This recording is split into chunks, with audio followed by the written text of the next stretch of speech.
Hello everyone, UP police update में आप सभी का स्वागत है। तो चलिए आज की क्लास में देखेंगे कुछ हिंदी और जीके के इम्पॉर्टेंट क्वेश्चन। तो चलिए आज की क्लास स्टार्ट करते हैं। आप सभी लोग एक बार क्लास को जल्दी से शेयर कर दीजिए। चैनल पर अगर नए हैं तो चैनल को सब्सक्राइब कर लीजिए। तो चलिए देखते हैं आज का पहला प्रश्न। हिंदी साहित्य के इतिहास में प्रसिद्ध कबीरदास, सूरदास, महावीर प्रसाद द्विवेदी, प्रेमचंद, हरिवंश राय बच्चन आदि किस प्रदेश से हैं? गुजरात, महाराष्ट्र, उत्तर प्रदेश या फिर असम से? तो इसका राइट आंसर है ऑप्शन नंबर सी। ये सभी जो है ना उत्तर प्रदेश से हैं। अगर हम बात करते हैं कबीरदास की तो ये वाराणसी ज़िले से हैं, सूरदास रुनकता से, महावीर प्रसाद द्विवेदी जो है वो रायबरेली से हैं और प्रेमचंद वाराणसी और हरिवंश राय बच्चन जो है वो इलाहाबाद से हैं। ठीक है, और ये सभी उत्तर प्रदेश से हैं। चलिए अगला प्रश्न देखते हैं। भाषा को बोलते समय होने वाले उतार चढ़ाव को क्या कहते हैं? ए अनुतान, बी संगम, सी ऑप्शन है अवरोह या फिर डी ऑप्शन आरोह। तो इसका राइट आंसर है ऑप्शन नंबर ए अनुतान। ठीक है, जो भी उतार चढ़ाव होते हैं तो उनको अनुतान या फिर एक और भी कह सकते हैं सुर लहर। ठीक है, अगला प्रश्न है रेल गाड़ी एक शब्द है कैसा? देशज, विदेशज, तद्भव या फिर संकर? देखिए ये दो शब्दों से मिलकर बना है, जो कि अंग्रेज़ी रेल जो है ना अंग्रेज़ी शब्द है और जो गाड़ी है ना वो हिंदी शब्द है। तो ये दो शब्दों से मिलकर जब जो शब्द बनता है उसको कहते हैं संकर शब्द। तो इसका राइट आंसर होगा ऑप्शन नंबर डी संकर। ठीक है, जो दो भाषाओं से के मेल से बनता है उसको संकर शब्द कहते हैं। अगला प्रश्न है वीर रस का स्थायी भाव क्या होता है? ए क्रोध, बी भय, सी उत्साह या डी विस्मय? तो इसका राइट आंसर क्या होगा? ऑप्शन नंबर सी उत्साह। ठीक है, वीर रस का स्थायी भाव उत्साह होता है। अगला प्रश्न है मानसिक और शारीरिक कष्ट द्वारा उत्पन्न शिथिलता को क्या कहते हैं? मोह, ग्लानि, आवेग या फिर आसूया? तो इसका राइट आंसर क्या होगा? ऑप्शन नंबर बी ग्लानि। ठीक है, भौरा का सही पर्यायवाची शब्द क्या होगा? कुंज, आली, भ्रमर, खदियोत? बताइए इसका राइट आंसर क्या होगा? भौरा का भ्रमर। ठीक है, पर्यायवाची शब्द जो होगा वो भ्रमर होगा। चलिए अगला प्रश्न देखते हैं। निम्न में स्त्रीलिंग शब्द कौन सा है? स्त्रीलिंग शब्द कौन सा है? शोभा, शस्त्र, पालन या फिर नृत्य? तो इसका राइट आंसर है ऑप्शन नंबर ए शोभा। ठीक है, और बाकी सभी जो हैं ये पुल्लिंग शब्द हैं। अगला प्रश्न देखते हैं। जो शब्द क्रिया की विशेषता बताए उसे क्या कहते हैं? क्रिया भेद, बी प्रतिक्रिया, सी ऑप्शन क्रिया रूप या फिर डी ऑप्शन क्रिया विशेषण? तो इसका राइट आंसर क्या होगा? ऑप्शन नंबर डी क्रिया विशेषण। जो क्रिया की विशेषता बताता है वो क्रिया विशेषण कहलाता है। अगला प्रश्न है दिए गए विकल्पों में से सही का चयन करके रिक्त स्थान की पूर्ति कीजिए। कन्या की जश के आरोप में उन्हें आजीवन जेल हुई। तो ए पगड़ी, बी बारी या फिर सी ऑप्शन दृष्टि या फिर डी हत्या? तो जो खाली स्थान रिक्त स्थान की जगह पर प्रयोग होगा वो तो कौन सा होगा? कन्या की हत्या के आरोप में उन्हें आजीवन जेल हुई। तो इसके राइट आंसर क्या होगा? हत्या, ऑप्शन नंबर डी। अगला प्रश्न देखते हैं। मैं आज तक परीक्षा में सफल ही हुई हूँ, रेखांकित शब्द को पहचानिए। क्या है? निपात, बी विशेषण, सी सर्वनाम या फिर डी ऑप्शन संज्ञा? तो इसका राइट आंसर क्या होगा? ऑप्शन ए निपात। ठीक है, और ये शब्द जो है ना वो वाक्य के भाव को क्या प्रदान कर रहा है? बल प्रदान कर रहा है ना, मैं आज तक। चलिए अगला प्रश्न देखते हैं। निम्न में से कौन विराम चिन्ह का प्रकार नहीं है? ए निर्देशक, बी लाघव, सी उपदेशक या ऑप्शन नंबर डी विवरण? तो इसका राइट आंसर क्या होगा? Option number C. ये जो है ना विराम चिन्ह का प्रकार नहीं है। ठीक है, बाकी सभी निर्देशक, लाघव और विवरण जो है ना ये विराम चिन्ह के प्रकार हैं। अगर हम बात करें कि ये जो निर्देशक है ना, निर्देशक चिन्ह कैसा होता है? तो ये इस टाइप का चिन्ह होता है। ठीक है, ये ऐसा होता है, ब्रैकेट में लिख रहे हैं इसको, देखिए। और आगे जो लाघव है ना, तो लाघव कैसा होता है? लाघव होता है ऐसा। इसका प्रयोग जो है ना संक्षिप्त रूप दिखाने के लिए किया जाता है और निर्देशक चिन्ह का संकेत के लिए होता है। ठीक, और विवरण चिन्ह जो है वो आपका ऐसे इस टाइप से होता है और इसका जो प्रयोग होता है तो विवरण देने के लिए किया जाता है। चलिए अगला प्रश्न देखते हैं। जिन संज्ञाओं से एक ही प्रकार की वस्तुओं अथवा व्यक्तियों का बोध हो उन्हें क्या कहते हैं? ए व्यक्तिवाचक संज्ञा, बी जातिवाचक संज्ञा, या सी ऑप्शन भाववाचक संज्ञा, या फिर डी ऑप्शन द्रव्यवाचक संज्ञा।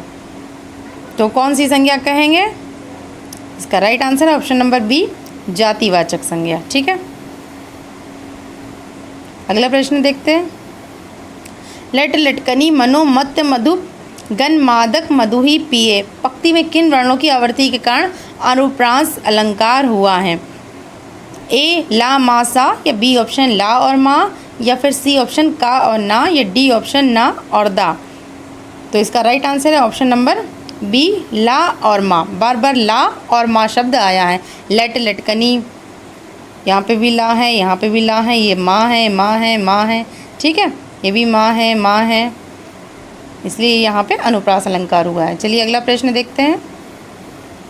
आदि से लेके अंत तक के लिए एक शब्द क्या होगा? आजीवन, बी अधोपांत, या फिर सी है आत्मोत्सर्ग, या फिर डी ऑप्शन आग्नेय। तो इसका राइट आंसर होगा ऑप्शन नंबर बी आघोपांत। ठीक है, अगला प्रश्न देखते हैं। निम्न में कौन सा शब्द विदेशज नहीं है? ए लोटा, बी कॉपी, या फिर सी माचिस, या डी ऑप्शन जज।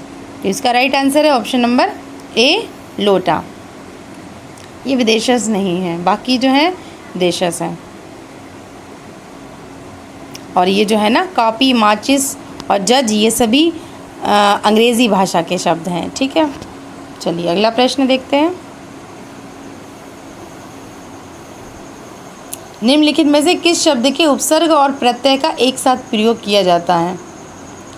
ए हिस्सेदारी, बी अभिमानी, या सी कृपलुता, या फिर डी ऑप्शन भारतीयता। तो इसका राइट आंसर है ऑप्शन नंबर बी अभिमानी। ठीक है, इसमें जो उपसर्ग का भी यूज़ हुआ, उपसर्ग जो है वो है अभी। ठीक है, और जो उसमें प्रत्यय जोड़ा गया है वो है ई। ठीक है, अभी प्लस माँ, अभी धन मान और फिर धन ई। ठीक है, बड़ी ई इसमें प्रत्यय है। चलिए अगला प्रश्न देखते हैं।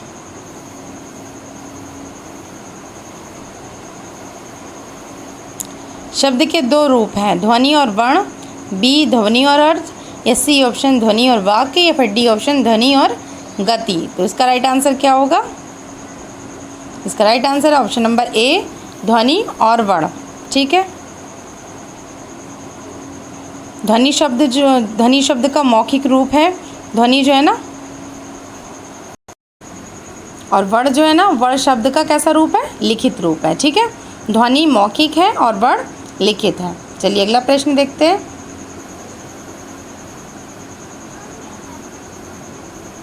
जसोदा हरि पालने झुलावे पंक्ति में कौन सा रस है? ए भक्ति, बी वात्सल्य, सी ऑप्शन करुण, या फिर डी ऑप्शन शांत। तो इसका राइट आंसर क्या होगा? बी वात्सल्य। ठीक है, अगला प्रश्न है काकल्य ध्वनि है कौन सी? ए ऑप्शन रा, बी ऑप्शन ला, या फिर सी ऑप्शन हा, या फिर डी ऑप्शन शा। तो इसका राइट आंसर है ऑप्शन नंबर सी हा। काकल्य ध्वनि क्या है? हा। इसके उच्चारण में जो है ना वो गले और कंठ से वायु रगड़कर या घर्षण करते हुए निकलती है। हाँ, तो ये काकल्य ध्वनि है। चलिए अगला प्रश्न देखते हैं। अखरोट का तत्सम रूप क्या है? अक्षवट, बी अक्षवाट, या सी ऑप्शन अक्षोट, या फिर डी ऑप्शन अक्षयवट। तो इसका राइट आंसर है ऑप्शन नंबर सी अक्षोट। ठीक है, नाक रगड़ने का क्या अर्थ है? ए नाक में चोट लगना, बी इज्जत देना, सी दीनतापूर्वक प्रार्थना करना, या फिर डी ऑप्शन चापलूसी करना। तो इसका राइट आंसर है ऑप्शन नंबर सी दीनतापूर्वक प्रार्थना करना। ठीक है, चलिए अगला प्रश्न देखते हैं। पंच परमेश्वर के लेखक कौन है? रामचंद्र शुक्ल, बी मुंशी प्रेमचंद, या फिर सी ऑप्शन जयशंकर प्रसाद, या डी ऑप्शन महादेवी वर्मा। तो पंच परमेश्वर जो है ना उसके राइट आंसर है मुंशी प्रेमचंद, इसके लेखक है। ठीक है, और ये जो इनकी पंच परमेश्वर है ना, ये इनकी पहली प्रकाशित कहानी है। ठीक है, और इसकी जब रचना कब हुई थी? तो इसकी रचना हुई थी सन 1905 ईस्वी में। ठीक है, और इसमें इन्हीं ने पंच की गरिमा और उस पे उसके कर्तव्य पर प्रकाश डाला है। ठीक, चलिए अगला प्रश्न देखते हैं। जिस वाक्य में कर्ता की प्रधानता होती है, लिंग वचन प्राय कर्ता के अनुसार होते हैं, वो वाक्य क्या कहलाते हैं? ए कर्मवाच्य, बी कर्तव्यवाच्य, सी भाववाच्य या फिर ऑप्शन नंबर डी सरल वाक्य। तो इसका राइट आंसर क्या होगा जी? ऑप्शन नंबर बी कर्तव्यवाच्य। ठीक है, जहाँ पर लिंग वचन प्राय कर्ता के अनुसार हो वहाँ पर कर्तव्यवाच्य होता है। चलिए अगला प्रश्न देखते हैं। हमें सूर्य नमस्कार करना चाहिए, रेखांकित शब्द का पर्यायवाची शब्द बताइए। सूर्य का पर्यायवाची क्या होगा? ए दिनकर, बी नरेश, सी कलाधार या फिर डी ऑप्शन सारंग। तो इसका राइट आंसर है ऑप्शन नंबर ए दिनकर। ठीक है, सूर्य का जो पर्यायवाची शब्द होता है वो होता है दिनकर। चलिए अगला प्रश्न देखते हैं। जहाँ वाक्य की गति अंतिम रूप ले ले, विचार के तार टूट जाए, वहाँ किस चिन्ह का प्रयोग किया जाता है? ए योजक, बी अल्प विराम या सी उद्धरण या डी ऑप्शन पूर्ण विराम। तो इसका राइट आंसर होगा ऑप्शन नंबर डी पूर्ण विराम। ठीक है, वहाँ पर पूर्ण विराम कैसा होता है? ऐसा होता है। ठीक है,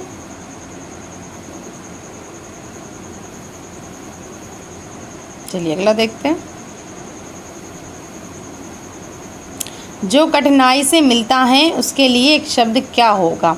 ए दुर्गम, बी दुर्लभ, सी अगम या ऑप्शन नंबर डी सुलभ। तो इसका राइट आंसर क्या होगा?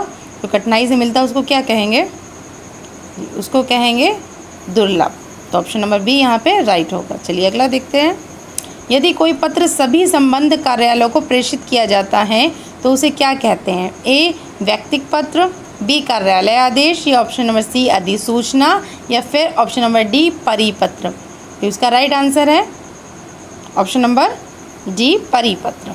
ठीक है, अगला प्रश्न है निम्नलिखित में तद्भव शब्द कौन सा है? ए अचरज, बी अंधकार, सी अंगरक्षक या ऑप्शन नंबर डी आशा। तो इसका राइट आंसर है ऑप्शन नंबर ए अचरज। ये जो है ना तद्भव शब्द है और इसका अगर तत्सम रूप अगर हम पूछते हैं तो वो होगा आश्चर्य। ठीक है, अगला प्रश्न देखते हैं। निम्नलिखित में से कौन सा शब्द अलंकार है? उपमा, रूपक, उत्प्रेक्षा या ऑप्शन नंबर डी यमक।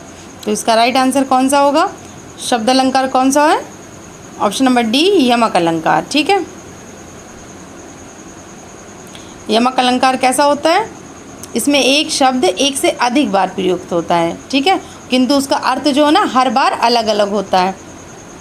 चलिए अगला प्रश्न देखते हैं। रानी केतकी की कहानी के रचयिता कौन है? ए वृंदावन लाल वर्मा, बी किशोरी लाल गोस्वामी, सी माधवराव स्प्रे या फिर ऑप्शन नंबर डी इंशाअल्लाह खां। तो इसका राइट आंसर क्या होगा? ऑप्शन नंबर डी इंशाअल्लाह खां। ठीक है, चलिए अगला प्रश्न देखते हैं। बाजार रूपन का संधि विच्छेद क्या होगा? ए बाजार धन उ धन पन, बी ऑप्शन बाजार धन उपन या फिर सी ऑप्शन बाजारू धन पन या फिर डी ऑप्शन बाजारू धन उ धन पन। तो इसका राइट आंसर क्या होगा? इसका राइट आंसर है ऑप्शन नंबर ए बाजार धन उ धन पन। ठीक है, और इसमें जो ऊ है ना, ऊ और पन जो है ना वो दोनों ही प्रत्यय हैं।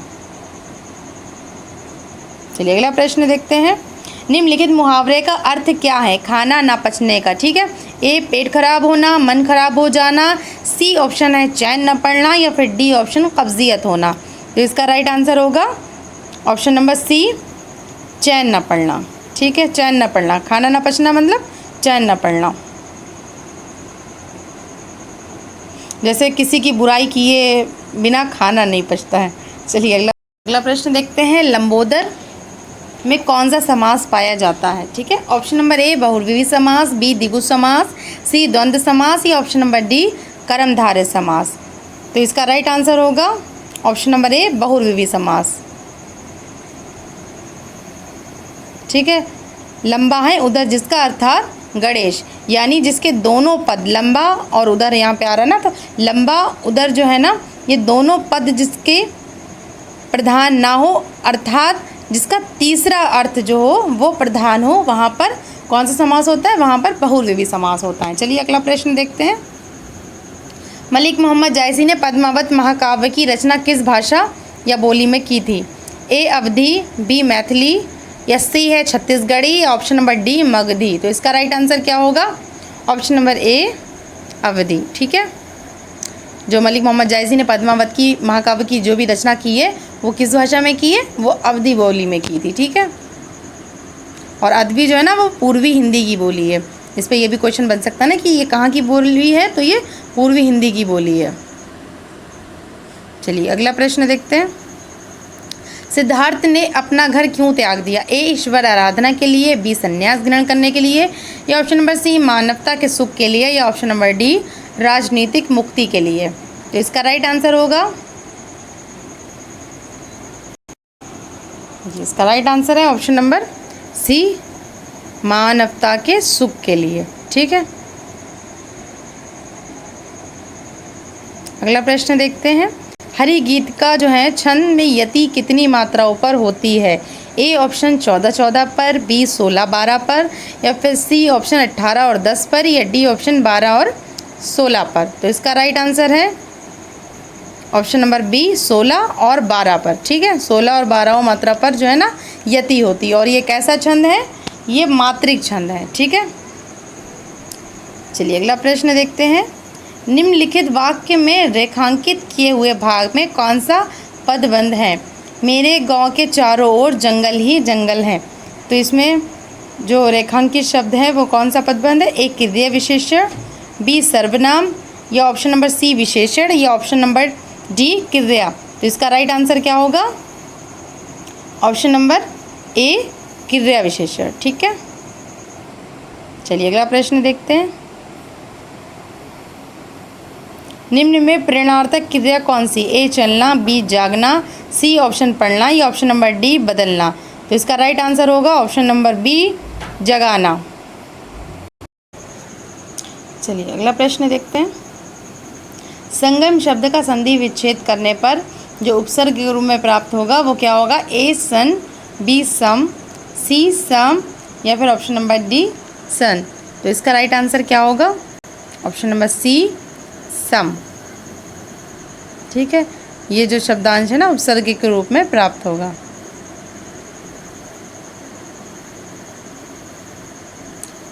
वाक्य में त्रुटिपूर्ण भाग का चयन कीजिए। यदि कोई त्रुटि ना हो तो डी भाग का चयन कीजिए। भारत ए सबसे बड़ा, बी ऑप्शन लोकतांत्रिक देश है, सी ऑप्शन कोई त्रुटि नहीं। तो इसका राइट आंसर क्या होगा? त्रुटिहीन, इसमें से वाक्य में त्रुटिपूर्ण भाग का चयन करना है। ठीक है, त्रुटिपूर्ण कौन सा भाग है? तो यहाँ पे राइट आंसर इसका क्या होगा जी? तो इसमें त्रुटि जो है ना वो ऑप्शन नंबर बी में है, लोकतांत्रिक देश है। ठीक है, तो यहाँ पर क्या होना चाहिए? लोकतंत्र। यहाँ पर जो होना चाहिए वो होना चाहिए था लोकतंत्र, तब ये सही होता वाक्य। भारत जो है ना सबसे बड़ा लोकतंत्र है, ना कि लोकतांत्रिक देश है। चलिए अगला प्रश्न देखते हैं। जिसकी पहले से कोई आशा ना हो उसके लिए एक शब्द क्या होगा? ए है अप्रत्याशित, बी आशातीत, सी आशाजनक, या ऑप्शन नंबर डी प्रत्याशित। तो इसका राइट आंसर होगा ऑप्शन नंबर ए अप्रत्याशित। ठीक है, अगला प्रश्न है। कुंडलीय छंद में क्या होता है? दोहा और रोला। कुंडलीय छंद जो होता है वो कैसा होता है? दोहा और रोला, चौपाई और रोला, दोहा और चौपाई, या फिर दोहा और सोरठा। तो इसका राइट आंसर होगा, किसका योग होगा? ये कुंडलिया जो है ना वो दोहा और रोला का योग है। ठीक है, इसमें और अगर बात करते हैं, अब पूछ लिया जाए इसमें कितने चरण होते हैं, तो इसमें चरणों की संख्या कितनी है? 6 है। ठीक है, और जिसमें प्रथम चरण में दोहे के और अंतिम 2 चरण में रोले के होते हैं। चलिए अगला प्रश्न देखते हैं। जिस समास में उत्तर पद के अर्थ की प्रधानता होती है उसे क्या कहते हैं? समास में उत्तर पद उत्तर पद के अर्थ की प्रधानता, तो क्या कहेंगे? तत्पुरुष, बहुव्रीहि, अव्ययभाव या ऑप्शन नंबर डी द्वंद्व समास। तो इसका राइट आंसर होगा ऑप्शन नंबर ए तत्पुरुष। ठीक है, तत्पुरुष समास। जिस समास में उत्तर पद के अर्थ की प्रधानता होती है उसे तत्पुरुष समास कहते हैं। एफिडेविट का हिंदी अनुवाद क्या होगा? ए शपथ पत्र, बी प्रस्ताव, सी समायोजन या ऑप्शन नंबर डी विवरण। तो इसका राइट आंसर होगा ऑप्शन नंबर ए शपथ पत्र। ठीक है, शपथ पत्र। अगर हम बात करते हैं कि प्रस्ताव का, तो प्रस्ताव को इंग्लिश जो होगा वो होगा रिजोल्यूशन, और समायोजन का क्या होगा? एडजस्टमेंट। और विवरण की अगर बात करते हैं तो उसका होगा डिस्क्रिप्शन। ठीक है, अंग्रेजी अनुवाद। चलिए अगला प्रश्न देखते हैं। सिंधु घाटी सभ्यता का हड़प्पा नगर निम्नलिखित में से किस नदी के किनारे अवस्थित था? तो ऑप्शन नंबर ए है रावी, बी सतलज, सी है सिंधु और ऑप्शन नंबर डी है झेलम। तो इसका राइट आंसर कौन सा होगा? Option number A Ravi. ठीक है, और यहाँ से एक क्वेश्चन और बनता है कि इस पुरास्थल की खोज कब की गई थी? तो इसकी खोज की गई थी सन 1921 ईस्वी में। ठीक है, 1921 ईस्वी में इसकी खोज की थी। और किसने की थी? तो वो है दयाराम साहनी। ठीक है, दयाराम साहनी ने 1921 ईस्वी में इसकी खोज की थी। और यहाँ से जो है ना कतार में 6 अन्नाकार के अवशेष भी प्राप्त हुए हैं। चलिए अगला प्रश्न देखते हैं। पूर्व से पश्चिम की ओर बहने वाली नदी कौन सी है? ए कृष्णा, बी कावेरी, सी नर्मदा या ऑप्शन नंबर डी चंबल। तो इसका राइट आंसर है ऑप्शन नंबर सी नर्मदा। ठीक है, नर्मदा जो है ना वो पूर्व से पश्चिम की ओर बहती है। और इसका उद्गम स्थल अगर पूछ लिया जाए कहाँ है तो वो है अमरकंटक। ठीक है, अमरकंटक नामक स्थान पे होता है इसका उद्गम। और ये गिरती कहाँ है? तो ये गिरती है अरब सागर में। और इसके अलावा अगर तापी, माही, साबरमती एवं लूनी नदी की बात करें तो वो भी पूर्व से पश्चिम की ओर ही बहती हैं। चलिए अगला प्रश्न देखते हैं। वायुमंडल में ओजोन गैस कहाँ पाई जाती है? ए शोभ मंडल में, बी आयन मंडल में, सी ऑप्शन है समताप मंडल में या ऑप्शन नंबर डी बहिर्मंडल में। तो इसका राइट आंसर क्या होगा? इसका राइट आंसर है ऑप्शन नंबर सी समताप मंडल में। ठीक है, और ये कहाँ पाई जाती है? 15 से 35 किलोमीटर की ऊंचाई पर पाई जाती है। और इसको क्या कहते हैं? ओजोन मंडल। ठीक, चलिए अगला प्रश्न देखते हैं। भारतीय रिजर्व बैंक की स्थापना कब की गई थी? 1 अप्रैल सन 1950 को, बी ऑप्शन है 1 अप्रैल सन 1952 ईस्वी में, या सी ऑप्शन 1 अप्रैल 1935 या फिर डी ऑप्शन 1 अप्रैल सन 1948। तो इसका राइट आंसर है ऑप्शन नंबर सी 1 अप्रैल 1935। ठीक है, और अगर बात करते हैं कि इसका राष्ट्रीयकरण कब हुआ था तो वो हुआ था 1 जनवरी सन 1949 ईस्वी को। ठीक है, और अगर इसका मुख्यालय की बात करें कि वो कहाँ है तो वो है मुंबई में स्थित है। ठीक है, चलिए अगला प्रश्न देखते हैं। किस अधिनियम द्वारा भारत में कंपनी का शासन समाप्त किया गया? ए ऑप्शन है 1776, बी 1858 या सी ऑप्शन 1935 या डी ऑप्शन 1947। तो इसका राइट आंसर होगा ऑप्शन नंबर बी 1858। ठीक है, चलिए अगला प्रश्न देखते हैं। निम्न में से अपश्रव्य तरंगे कौन सी हैं? 100 हर्ट्ज, बी ऑप्शन है 20 हर्ट्ज से नीचे, सी ऑप्शन 200 हर्ट्ज या फिर डी ऑप्शन 20,000 हर्ट्ज। तो इसका राइट आंसर है ऑप्शन नंबर बी 20 हर्ट्ज से नीचे। यानी कि जो 20 हर्ट्ज से नीचे की तरंगे होती हैं उन्हें मनुष्य नहीं सुन सकता और वो क्या कहलाती? अपश्रव्य तरंगे। चलिए अगला प्रश्न देखते हैं। हीमोफीलिया एक आनुवंशिक रोग है जिसका परिणाम है अंधापन, हीमोग्लोबिन की कमी, सी ऑप्शन है रक्त का नहीं जमना या फिर डी ऑप्शन उपरोक्त में से कोई नहीं। तो इसका राइट आंसर है ऑप्शन नंबर सी रक्त का नहीं जमना। ठीक है,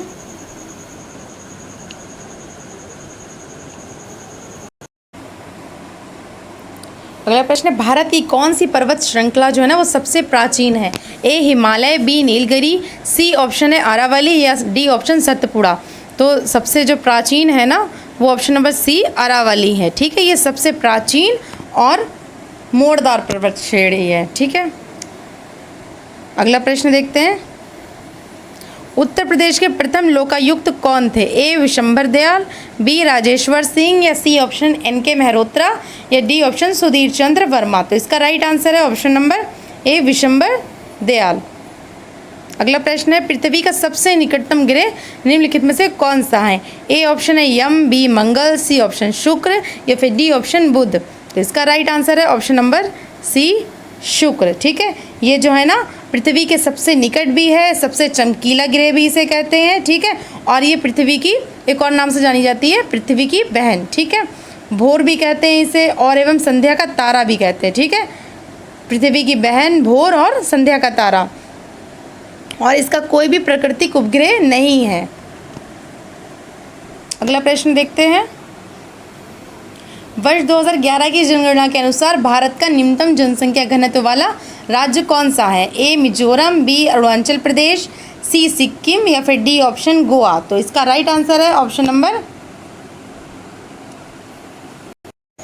इसका राइट आंसर है option number B Arunachal Pradesh. ठीक है, ये सबसे न्यूनतम जनसंख्या घनत्व वाला राज्य है, जिसकी कितनी थी 17 व्यक्ति वर्ग किलोमीटर। ठीक है, और इसके बाद मिजोरम जो है ना वो दूसरे नंबर पर है। ठीक है, और जो सिक्किम है वो तीसरे नंबर पर है। चलिए अगला प्रश्न देखते हैं। अगला प्रश्न, सिमलीपाल वन्यजीव अभयारण्य किस राज्य में स्थित है? ए ऑप्शन है Gujarat, B Orissa, C option Madhya Pradesh, D option Assam. तो इसका राइट आंसर है ऑप्शन नंबर बी उड़ीसा। ठीक है, चलिए अगला प्रश्न देखते हैं। भारत सेवक समाज की स्थापना निम्नलिखित में से किसने की थी? ए बाल गंगाधर तिलक ने, बी लाला लाजपत राय या फिर सी ऑप्शन चित्तरंजन दास या डी ऑप्शन गोपाल कृष्ण गोखले। तो इसका राइट आंसर है option number D Gopal Krishna Gokhale. ठीक है, और इसकी स्थापना कब की गई थी? तो 1905 ईस्वी में की गई थी। ठीक है, चलिए अगला प्रश्न देखते हैं। बैंकिंग क्षेत्र में जो एटीएम शब्द है उसका क्या अर्थ होता है? ए ऑटोमेटेड टेलिंग मशीन या B option automatic teller machine या C option automated totalling machine या option number D all time money. तो इसका राइट आंसर होगा option number B automatic teller machine. ठीक है, चलिए अगला प्रश्न देखते हैं।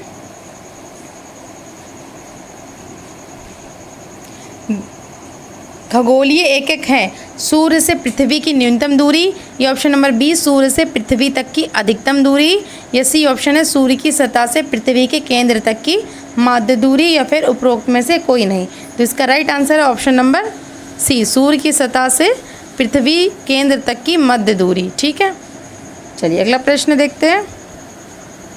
भारत में राष्ट्रीय आय की गणना कौन करता है? वित्त मंत्री, केंद्रीय सांख्यिकी संगठन या नीति आयोग या ऑप्शन नंबर डी भारतीय सांख्यिकी संस्थान। तो इसका राइट आंसर है ऑप्शन नंबर बी केंद्रीय सांख्यिकी संगठन। ठीक है, और इसकी स्थापना कब की गई थी? तो सन 1951 ईस्वी में। और किसके द्वारा की गई थी? केंद्रीय मंत्रिमंडल के सचिवालय द्वारा। ठीक है, केंद्रीय मंत्रिमंडल के सचिवालय द्वारा। और कब की गई थी? सन 1951 में। ठीक है, चलिए अगला प्रश्न देखते हैं। अंतर्राष्ट्रीय न्यायालय कहाँ स्थित है? ए पेरिस में या फिर बी द हेग में या डी सी ऑप्शन है रोम में या फिर डी ऑप्शन न्यूयॉर्क में। तो कहाँ स्थित है? Option number be the Hague में। ठीक है, और इसकी स्थापना कब की गई थी? तो वो है 3 अप्रैल में, 3 अप्रैल 1946। ठीक है, 3 अप्रैल 1946। चलिए अगला प्रश्न देखते हैं। तृतीय पानीपत जो युद्ध है वो कब लड़ा गया था? सन 1957 ईस्वी में। बी ऑप्शन है 1761 ईस्वी में या सी ऑप्शन 1764 में या डी ऑप्शन है 1756 ईस्वी में। तो पानीपत का तृतीय युद्ध कब लड़ा गया था? ऑप्शन नंबर बी है 1761 ईस्वी इसका राइट आंसर। ठीक है, और इस पर एक प्रश्न और बनता है कि ये युद्ध जो है पानीपत का तृतीय युद्ध किन के बीच हुआ था? तो ये मराठों एवं अहमद शाह अब्दाली के बीच हुआ था। ठीक है, चलिए अगला प्रश्न। विश्व के कुल क्षेत्रफल का कितने प्रतिशत भाग जो है ना वो भारत के पास है?